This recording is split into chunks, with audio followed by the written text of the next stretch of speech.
Приветствуем всех наших подписчиков!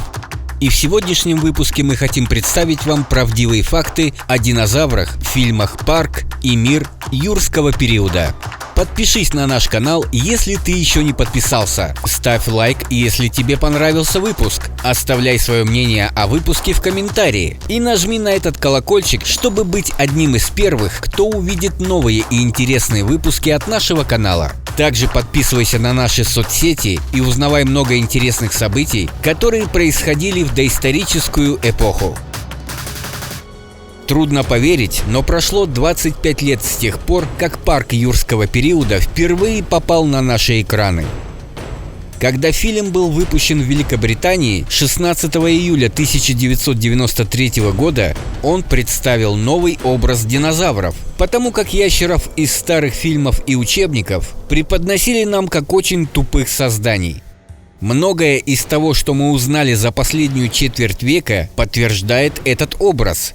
Динозавры были активными, энергичными и достаточно умными существами, которые были тесно связаны с птицами.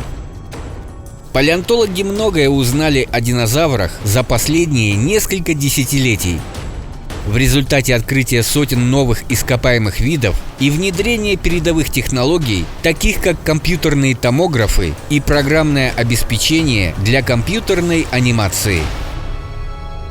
Ну вот вам и факты, о которых вы, возможно, не знали, о динозаврах, которые были в фильмах «Парк юрского периода».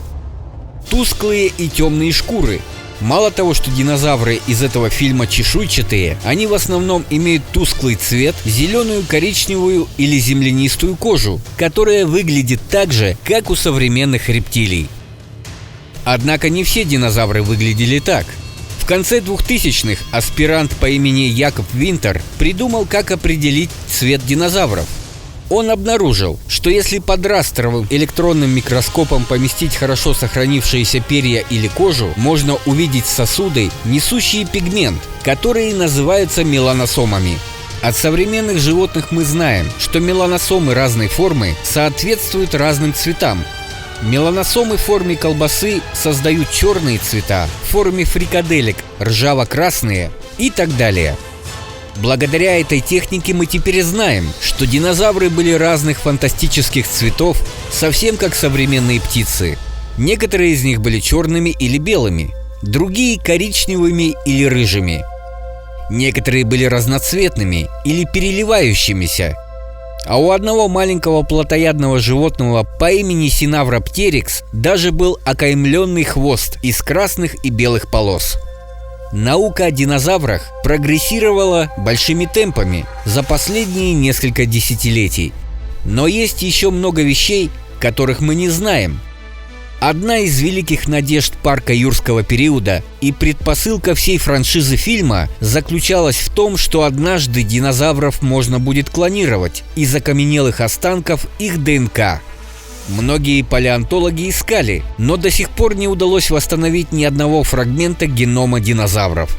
И, возможно, это никогда не произойдет. ДНК быстро деградирует после смерти животного. Поэтому сохранение даже небольших количеств в течение миллионов лет может быть чисто научной фантастикой. Тем не менее, палеонтолог доктор Мэри Швейцер и ее команда бросили вызов разногласиям и определили кусочки мягких тканей динозавров, такие как белки и кровеносные сосуды. Так что, возможно, ДНК будет следующей. Знаменитая сцена в парке юрского периода показывает кровожадного тираннозавра, преследующего джип, который едет с немаленькой скоростью. Это было разумное предположение в 1993 году, поскольку длинные и мускулистые ноги Тирекса выглядели так, как будто они имели способность развивать огромную скорость. Однако исследования компьютерного моделирования показали совсем другое.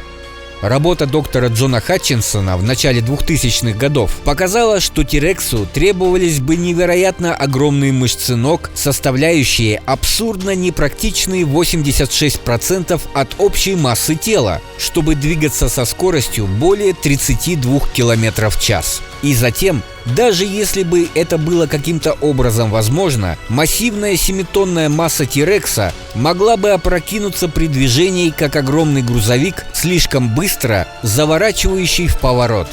Современный образ Тирекса – это животное, которое, вероятно, разгонялось не более 24 км в час. Чешуйчатые динозавры из парка юрского периода очень похожи на огромных ящериц. Именно так изображали динозавров в детских книгах и музейных экспонатах, и также продолжали думать в недалеком 1993 году. Но затем, в 1996 году, все изменилось.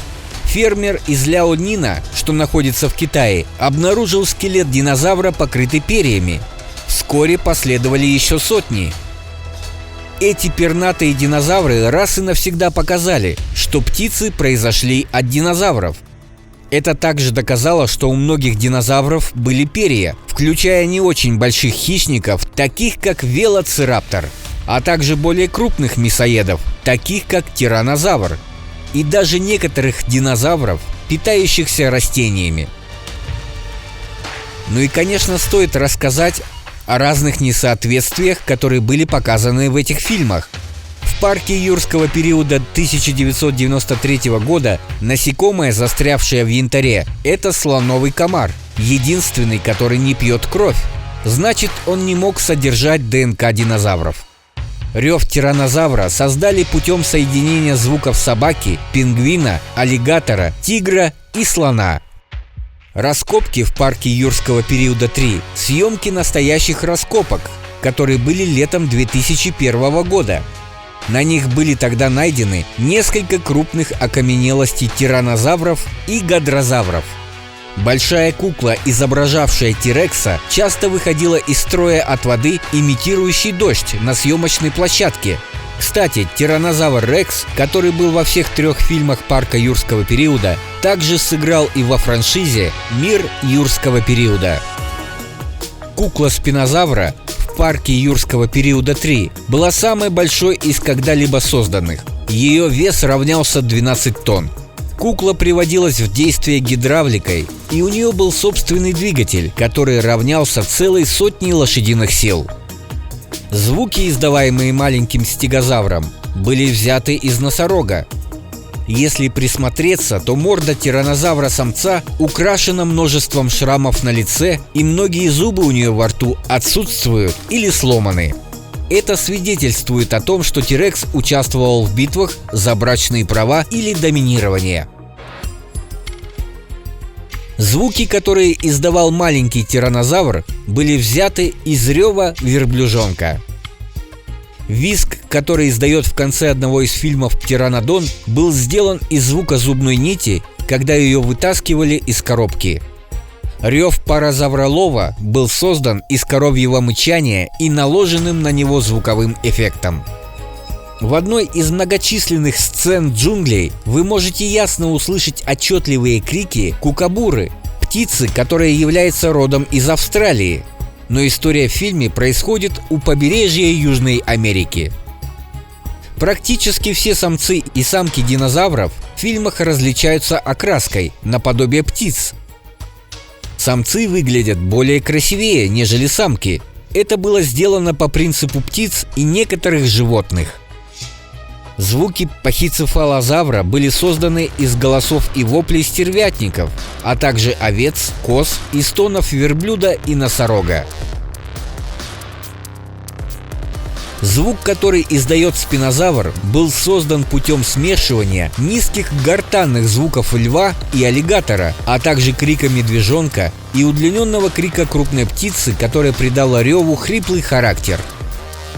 Крики птеранодонов были созданы из криков птиц, такие как буревестники и альбатросы, а также были использованы звуки деревьев.